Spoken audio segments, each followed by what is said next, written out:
Italy की प्रधानमंत्री Giorgia Meloni अपनी एक आदत को नहीं छोड़ पा रही है। वो आदत है स्मोकिंग की। मिस्र में हाल ही में आयोजित गाजा शिखर सम्मेलन के दौरान इटली की प्रधानमंत्री जॉर्जिया मेलोनी ने अपनी धूम्रपान की आदत को लेकर एक मजेदार टिप्पणी कर दी। उन्होंने हंसते हुए कहा कि अगर उन्हें सिगरेट छोड़नी पड़ी तो हो सकता है कि वो किसी की जान ही ले ले। ये बात तब हुई जब तुर्की के राष्ट्रपति रेसेप तय्यप एर्दोगान ने मेलोनी की स्मोकिंग की आदत पर चुटकी ली।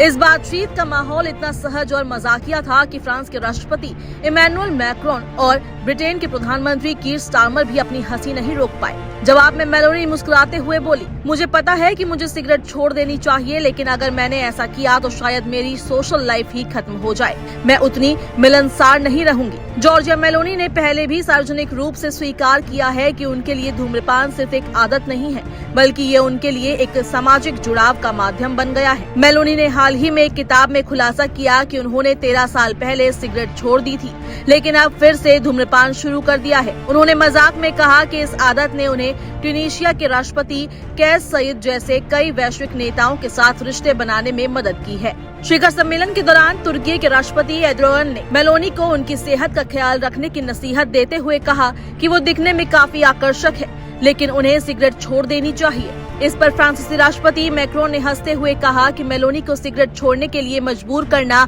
असंभव है। मेलोनी ने जवाब में हल्के अंदाज में कहा, मैं किसी की जान नहीं लेना चाहती। वहीं अपनी किताब में मेलोनी ने ये भी खुलासा किया कि धूम्रपान की ये आदत कैसे कई देश के नेताओं के साथ रिश्ते बनाने में सहायक बनी। उन्होंने ट्यूनीशिया के राष्ट्रपति कैस सईद का जिक्र करते हुए कहा कि राजनीति में कई बार आपको निजी स्तर पर रिश्ते मजबूत बनाने के लिए ऐसे छोटे छोटे पलों की जरूरत पड़ती है। सम्मेलन में एक और दिलचस्प मोड़ तब आया जब अमेरिका के राष्ट्रपति डोनाल्ड ट्रंप ने इटली की प्रधानमंत्री जॉर्जिया मेलोनी की जमकर तारीफ कर दी। उन्होंने कहा कि हमारे पास एक महिला है, एक युवा महिला। हालांकि मुझे ये कहने की अनुमति नहीं है। ऐसा इसलिए क्योंकि जैसे ही आप ऐसा कहते हैं तो आपकी राजनीतिक करियर समाप्ति की ओर बढ़ चलता है।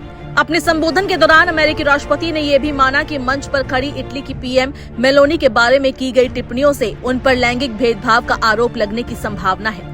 अपने संबोधन के दौरान उन्होंने कहा कि मंच पर खड़ी इटली की पीएम एक खूबसूरत युवती है। हालांकि मुझे ऐसा कहने की अनुमति नहीं है, क्योंकि आमतौर पर ऐसा कहने पर आपके राजनीतिक करियर का अंत हो जाता है। 48 वर्षीय महिला को संबोधित करते हुए ट्रंप ने कहा कि आपको खूबसूरत कहलाने में कोई आपत्ति नहीं है ना, क्योंकि आप खूबसूरत हैं। वहीं अपने संबोधन के दौरान अमेरिकी राष्ट्रपति ने कहा कि अगर आप अमेरिका में किसी महिला के बारे में खूबसूरत शब्द का इस्तेमाल करते हैं तो ये आपके राजनीतिक करियर का अंत है, लेकिन मैं अपनी संभावनाओं पर गौर करूंगा।